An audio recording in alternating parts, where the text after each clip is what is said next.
فينوازري سهله مهله سريعه وزيد بنينه بزاف تاني، حاجه خفيفه تتحضر في نص ساعه، على بالي بلي غادي تعجبكم. انا حبه تفاح، خدمت لي 6 حبات من هذا الكاطو، تما الكميه تاع التفاح تختلف على حساب الكميه تاع الكاطو اللي باغي تخدموها نتوما. نجيبو التفاح تاعنا نقلعوا له هذاك الوسطاني تاعه، نقلعوا له مام القشره ونقطعوه دوائر تكون شويه رقيقه كما موضح في الفيديو. نحطوا التفاح على جهه ونجيبو صحن نديرو فيه 7 ملاعق تاع سكر يكونوا صغار وملعقه صغيره تاع قرفه ونخلطوهم مع بعض حتى ينسجموا. نجيبو التفاح تاعنا اللي كنا ديجا خدمناه ونحطوه في الخليط تاع السكر والقرفه ونخلوه يتشرب مليح كما راكم تشوفوا، ونكرروا العمليه هذه مع كاع الكميه تاع التفاح اللي باغيين نخدموا بها. ونجيبوا العجينه المورقه تاعنا اللي غادي نخدموا بها. انا كنت مستعجل بغيت حاجه خفيفه خدمت بهذه تاع الشريه، سينو نتوما تقدروا تخدموا تاع الدار وتجي افضل واحسن. نحلوا العجينه تاعنا على سطح العمل ونجيبوا التفاح اللي كنا خدمناه ديجا نحطوه ونديروا عليه مربع كما راكم تشوفوا في الفيديو. وفي هذاك المربع اللي شكلناه نروحوا نديروا زوايا كما راكم تشوفوا، ما على باليش كي غادي نسميها لكم بصح زوايا كيما هكا كيما راكم تشوفوا، حاجه سهله. من بعد نجيبوا اطراف تاع المربع الكبير اللي خدمناه،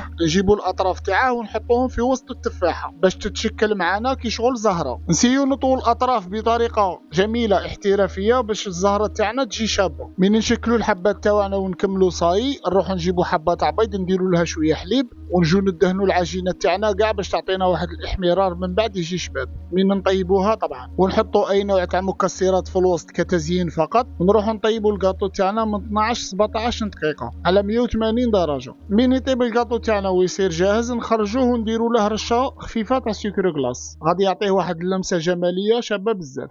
ونحطوه في صحن التقديم وبصحتكم. حتى لهنا نكون وصلنا لنهايه الفيديو، ما تنساوش ديروا لنا جيم كومونتير وابوني وبارك الله فيكم، شكرا.